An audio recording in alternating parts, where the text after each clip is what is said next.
తాకట్లో ఉన్న మీ బంగారాన్ని విడిపించి ఆ రోజు ఆన్లైన్ రేటుకి కొంటాం. Sharma gold company. నమస్కారం, వెల్కమ్ టు సుమన్ టీవీ. నేను గీతాంజలి. ప్రస్తుతం మనతో పాటు శివరుద్ర సాధువు గురువు గారు ఉన్నారు. వారితో మాట్లాడతాం. గురుగారు నమస్కారం అండి. నమస్కారం అమ్మా. చాలా మంది సంతాన సమస్యలతో బాధపడుతూ ఉంటారు. అయితే కొన్ని ప్రత్యేకమైన క్షేత్రాల్లో గరుడ ప్రసాదం అని అందిస్తారండి. వాటి కోసం వెళ్ళి ప్రసాదం తీసుకుని మేము ఇలా ఫలితం పొందామన్న వాళ్ళని చూసాం. అయితే దైవారాధన చేస్తే ఖచ్చితంగా సంతాన భాగ్యం కలుగుతుందనేది చాలా మంది నమ్మకం. అందులో ప్రధానంగా సుబ్రహ్మణ్య స్వామి, నాగరాజు ఆరాధన చేస్తూ ఉంటారు. అంటే సుబ్రహ్మణ్య స్వామిని ఆరాధించడం వల్ల సంతాన సమస్యలు తొలగిపోతాయా? అసలు ఏ విధంగా ఆరాధించాలి? అసలు ఒక వ్యక్తికి అంటే ఒక జంటకి ఈ సంతాన సమస్య అనేది ఎందుకు వస్తుంది? ఒకసారి అంటే జ్యోతిష్య పరంగా తీసుకుంటే గనక ఎటువంటి దోషాలు అంటారు? సుబ్రహ్మణ్యేశ్వర స్వామి అసలు ఎవరు? ఓ మాటకి వెళ్తే ఆయన గారు వచ్చేసి మనం గతంలో మాట్లాడినట్టుగా అగ్నిదేవుడు మోహిస్తూ ఉన్నప్పుడు చూసిన 6 రూపాల ద్వారా స్వాహాద్ది రావడం చేత వారి ఇద్దరి కలయికలో పుట్టినవాడు 6 ముఖాలతో సుబ్రహ్మణ్యేశ్వర స్వామి.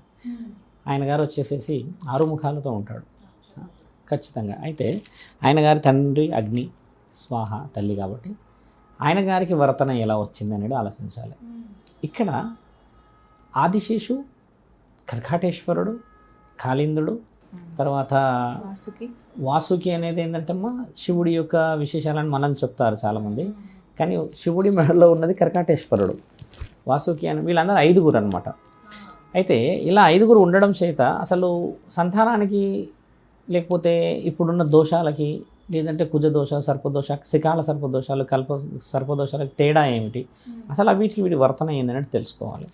కొంచెం డీప్గా వెళ్ళి చూస్తే ఒక 200-300 సంవత్సరాల క్రితమో లేకపోతే 100 సంవత్సరాల క్రితమో ఇప్పటికే కొన్ని గ్రామాల్లో మన దగ్గర ఫెసిలిటీస్ అన్నీ లేవు. ఖచ్చితంగా బయటికే వెళ్తారు అన్ని విషయాలే. కాబట్టి ఈ సర్పానికి సంబంధించినది మొదట చెడు జరుగుతుంది బయట. ఎలా జరుగుతుంది అని అంటే అమ్మా కొన్ని వివరణలు చూస్తే ఈ మన దగ్గర అంత డస్ట్ అంతా అంటే ఈ చెత్త చెదారాలంతా తీసుకొచ్చి ఒక దగ్గర వేసి పెడతారు. ఒకప్పుడు ఏంటంటే అమ్మా ఈ మలమూత్రాలకు సంబంధించిన దాంట్లో చాలామంది బయటికి వెళ్ళినప్పుడు మనకు తెలియకుండానే చాలా ప్రాంతాలన్నింటినీ మనము శుభ్రంగా ఉండకుండా చూసుకునే సమయాలు. అసలు వాళ్ళ ద్వారా మనకు ఎందుకు వచ్చిన విశేషాలు అంటే మొదట ఎక్కడ అపవిత్రత జరుగుతుంది అనేది తెలుసుకోవాలంటే ఇప్పుడు ఇంత అడ్వాన్స్ టెక్నాలజీ ఉంది కానీ ఎప్పటిదో దోషము మన మీదకి ఎలా వచ్చింది? ఇప్పుడు నువ్వు ఇప్పుడు పుట్టావు, నీకు తక్కువ దోషం ఉంది స్వామి అని అంటే నా జీవితంలో పాముని చంపలేదు, పాముని కనీసం చూడలేదు నాయన, కానీ నాకు దోషం ఎలా వచ్చింది అని అన్న విషయం వెనక్కి చూస్తే ఒక సర్పదోషం సంబంధించింది ఎలా వస్తుందంటమ్మా చంపడం చేత వచ్చినది ఒక దోషం.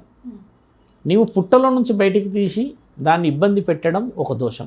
కొంతమంది మనం చూస్తుంటాం పొలాల్లో ఏదైనా పని కోసం ఆకతాయికతత్వంగా చేసేది ఒకటవుతుంది. రెండో విషయం అమ్మ, ఎక్కడైతే 2 సర్పాలు ప్రేమ అనురాగాలతో అవి చుట్టుకుంటూ పెనవేసుకుంటున్న సమయాన్ని మనము ఇబ్బంది పెడతామో దాని వివరణ ఒకటి. దాన్ని కొట్టేవాళ్ళు కూడా ఉన్నారు, అలాగా కర్రలతో కొట్టేవాళ్ళు ఉన్నారు. కాబట్టి సర్పమంతల సర్పం పని వెళ్ళిపోతుంటే దాన్ని వెనక్కి మలిపించి కొట్టేవాళ్ళు కూడా ఉన్నారు. కాబట్టి అది ఏదైతే ఈ కనుబొమ్మ ఉంటుందమ్మా ఆ కనుబొమ్మలో రిజిస్టర్డ్ చేస్తుంది నీ యొక్క మొహం అంటే ఫలానా మొహము, ఫలానా యొక్క జాతకం అంటే వాళ్ళకి సంబంధం ఏంది, అసలు వాళ్ళు చూస్తే పని చేయాలా అంటే వాళ్ళకి ఏం వరం ఉంది, అసలు వాళ్ళకి అంత శక్తి ఉందా అన్న విషయం చూస్తే సుబ్రహ్మణ్యేశ్వర స్వామి అనేది మీరన్న వివరణ ఒక వంత అయితే ఈ ఇద్దరు ఆదిశేషుకు సంబంధించిన విషయాల్లో ఈ సర్పాలన్నింటిలో అమ్మ పెద్దవాడు ఆదిశేషు.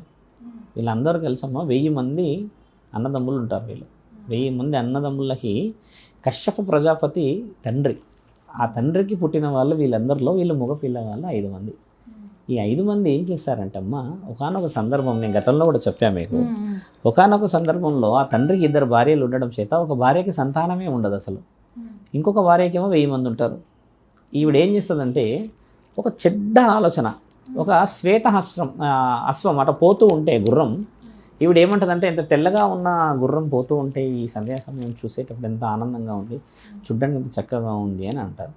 అన్నప్పుడు ఈ 1000 మంది కొడుకులు ఉన్న వాళ్ళని ఏమంటుందంటే అమ్మ ఆవిడ సర్పం మన ఈ గుర్రము ఎంత తెల్లగా ఉన్నదని అన్న మాటలో తోక మాత్రం గమనించి చూడు నల్లగా ఉంది అని అంటది ఈవిడని హట్ చేయడానికి అంటది అన్నమాట రెండో భార్యని. ఈవిడకి పిల్లలు ఉండరు, కాకపోతే ఈవిడ ఏదైనా చెప్పినా ఈవిడకి నచ్చకపోవడం చేత హెచ్చరికలాగా చెప్తే లేదు లేదు అక్క అది తెల్లగానే ఉంది తోక అని అన్నట్టే లేదు కావాలంటే రేపు ఇదే సమయానికి మనం చూద్దాము అని అంటారు.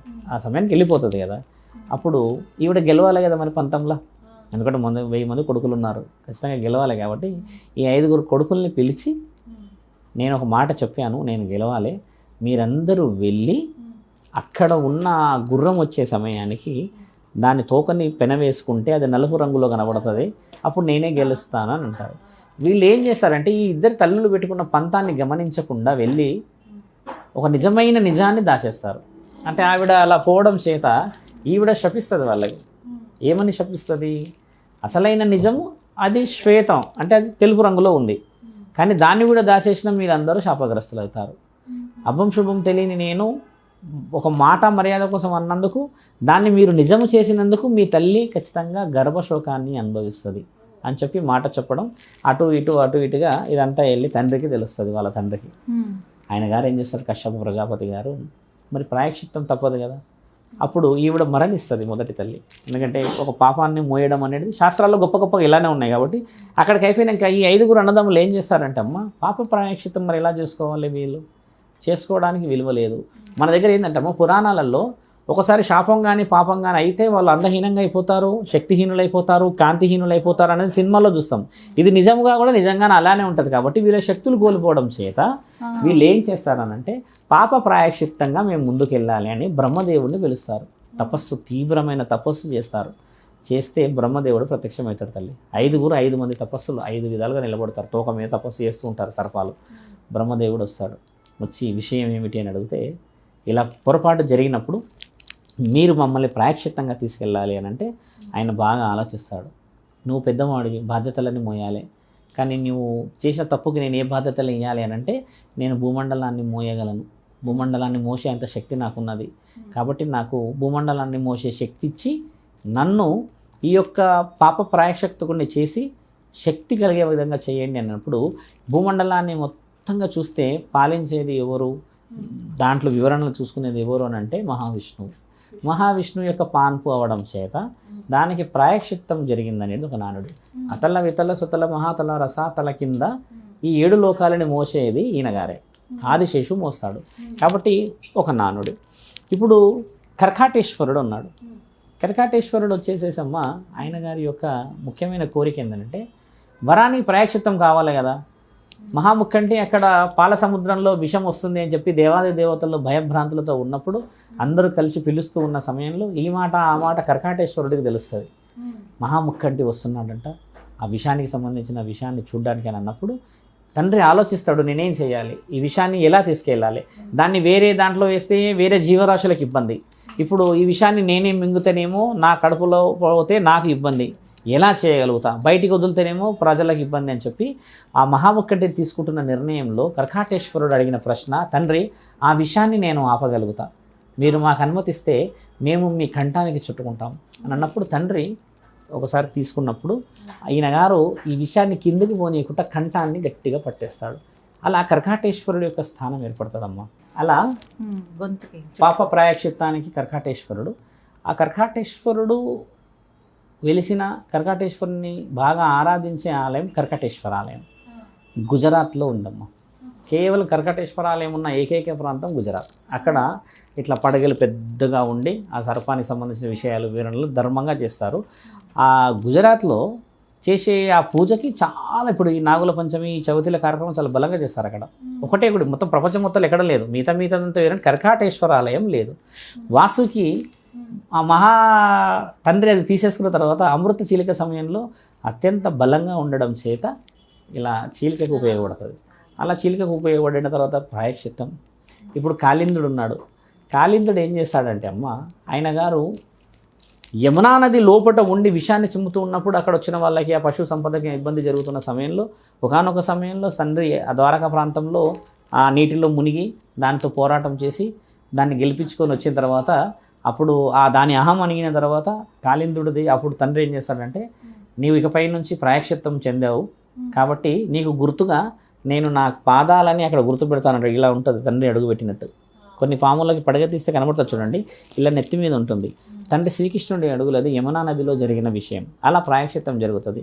ఇప్పుడు తక్షకుడు తక్షకుడు ఏం వరం పొందుతాడంటే అమ్మ, ఇప్పుడున్న సర్పాలన్నింటినీ నేను కాపాడతా, మరోసారి తప్పు చేయకుండా అన్నందుకు ఈ 5గురు ప్రాయశ్చిత్తం జరిగింది. అంటే ఇక్కడ మనుషులకి దీనికి ఎంత సంబంధం ఉందనంటే, వాటి దారిలో అవి పోతున్నప్పుడు పిలిచి ఇబ్బంది పెట్టిన వాళ్ళందరూ శాపగ్రస్తులు. ఒకటి, నేను శాపగ్రస్తులు అంటున్నాను మాటినాలి. ఎందుకు శాపగ్రస్తులు? దోషం వేరు, శాపం వేరు. మళ్ళీ దోషం అంటే ఏంటంటమ్మా, ఉదాహరణకు నీకు ఏదన్నా ఇప్పుడు ఎవరికైనా ఒక పలానా వ్యక్తికి తగిలింది అనుకోండి, నీవు ఆ జన్మల ప్రాయశ్చిత్తం చేసుకోవాలి నువ్వు. ఎందుకంటే మన ఇద్దరి మధ్య అప్పుడు మిస్కమ్యూనికేషన్ అయింది. మిస్కమ్యూనికేషన్ని మనం ఏం చేస్తాము, ఖచ్చితంగా కలుసుకొని మాట్లాడుకోవడము, లేకపోతే సారీ అనుకోవడము, అలాగా అది ఇలా అనుకోవడం. కాబట్టి ఇవి ప్రాయశ్చిత్తపు పూజలు 200 రకాలు ఉన్నాయి. ఈ మీరన్న నాగదేవతలకు సంబంధించింది 200 రకాలు. 200 టైప్స్లో దాన్ని కుజించి మనం కొంచెం ఒక 8-9కే ఎక్కువ వస్తున్నది. కానీ ఇవి 200 రకాలు ఉంటాయి. ఒకటి పెళ్ళి నాపుతాయి, పిల్లల గురించి, తర్వాత గర్భానికి సంబంధించి, మళ్ళీ తర్వాత ఉద్యోగాలకు సంబంధించింది. ఎందుకు ఆపుతాయి ఇలా తెలుస్తాయి అంటే, నీకు జన్మ ప్రాయశ్చిత్తం చేసే సమయం వచ్చింది అని అన్నప్పుడే నీకు అది తెలిసేలా చేస్తారు. ఎడమ వైపు మచ్చలు ఉంటాయి తల్లి, చాలామందికి పెద్ద పెద్ద మచ్చలు ఉంటాయి, కొందరికి పామాహారాలు ఉంటాయి, కొందరికేమో ఇవి ఉంటాయి. లెఫ్ట్ సైడ్ ఎవరికైతే ఈ పుట్టు మచ్చలు కొంచెం సస్పెక్టెడ్గా కనబడతాయో తల్లి, వాళ్ళు సర్పానికి సంబంధించిన దోషంలో ఉన్నారా అనేది ముఖ్యంగా తెలుసుకోవాలి. ఎడమ వైపే ఎందుకు అని అంటే, అది ఎక్కువ శాతంగా మనం అన్ని విషయాలు మాట్లాడవచ్చు. లెఫ్ట్ సైడ్ ఏమేమి ఉంటుంది అని మనకు తెలుసు కదా, గుండె ఉంటుంది, ఆలోచనలు ఉంటాయి, దానికి ఎన్ని వివరణలు ఉంటాయి. ఇలా ఒక జ్యోతిష్య శాస్త్రుడే ఎందుకు చెప్పగలుగుతున్నాడు వీటిని అంటే, జ్యోతిష్య శాస్త్రం ఏమిటి అసలు, పురోహితత్వం అంటే ఏంటంటమ్మా, వీళ్ళంతా గతంలో నుంచున్న పుస్తకాల అనువాదంతో చదువుతూ వస్తారు కాబట్టి వాళ్ళు చెప్పగలుగుతారు ఇవి. ఇప్పుడు నేను 5 సర్పాల గురించి చెప్పిన, నాకు కొంచెం అవగాహన ఉంది, నేను చదివినాను కాబట్టి చెప్పగలిగిన. ఇప్పుడు భవిష్యత్తు తరాలలో ఎవరైనా నా దగ్గరికి వస్తే, ఓహో పలానాది జరిగిందా అని చెప్పి నేను సస్పెక్ట్ చేయగలిగిన ఆధారాలే జ్యోతిష్య శాస్త్రం. కాబట్టి వాళ్ళ దగ్గరికి వెళ్ళడానికి గల ముఖ్యమైన కారణం, జీవి ఆవిర్భావానికి సర్పానికి సంబంధం లేదు, బాగా గమనించాల్సిన అవసరం. జీవి ఆవిర్భావంకి వీర్యం మనం చూస్తే అమ్మ ఛానల్లో, టీవీల్లో, ఈ వీడియోలో చూపిస్తే అది సర్పంలాగా పోతుంటుంది ఇలాగా. దానికి దీనికి అంటే మనిషి పోరాటంలో విజయం సాధించిన తర్వాతనే జీవితం మొదలవుతుంది. కాబట్టి అక్కడి నుంచి మొదలైన ఈ పోరాటంలో ఎన్నో ప్రాయశ్చిత్తాలకి కారకుడు కావాలి.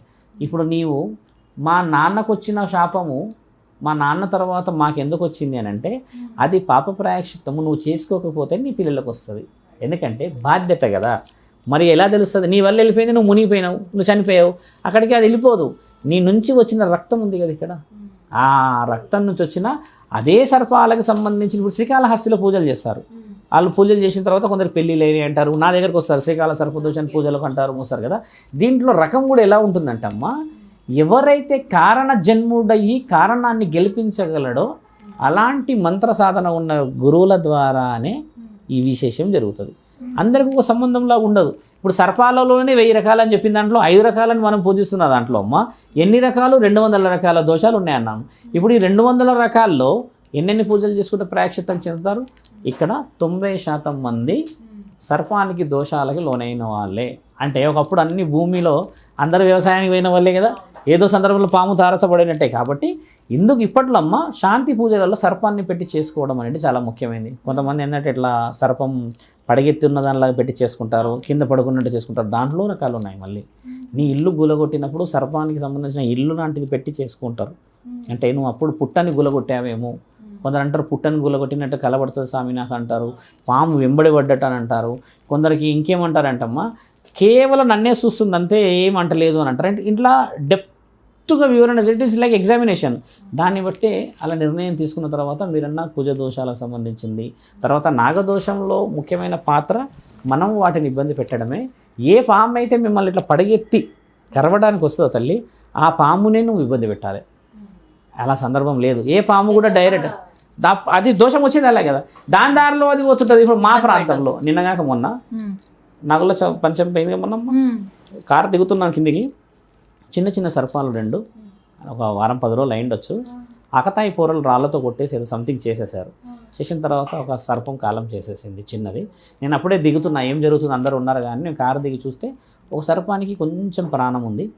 దాన్ని అలా కర్రతో తీసి సైడ్కి తీసుకెళ్ళి అట్లా వెళ్ళండి అన్నప్పుడు, అమ్మ నువ్వు గమనించు, అంత చిన్న సర్పము కదా, కన్ను ఇంత పెద్దగా దానికి ఉన్న సైజు తెరిచి మరీ చూస్తుంది. అది అంటే అంత స్పష్టత ఉన్నది వాళ్ళకని అర్థం.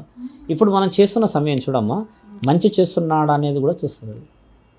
ఇప్పుడు నువ్వు చెడు చేస్తుంటే కొట్టేటప్పుడు కూడా మనం గుర్తుపెట్టుకుంటాం. మనమైనా అంతే కదా, కొట్టేటప్పుడు అని గుర్తుపెట్టుకోమా, నేను వదిలిపెట్టను రా అని అంటాం. కొంతమంది పాపం చేసిన వాళ్ళ చెప్తే పుణ్యం చేసిన వాళ్ళని ఏదో ఒకసారి సాయం చేసుకుంటూ సాయంటారు కదా, అబ్సల్యూట్గా వాళ్ళకి అదే హక్కు.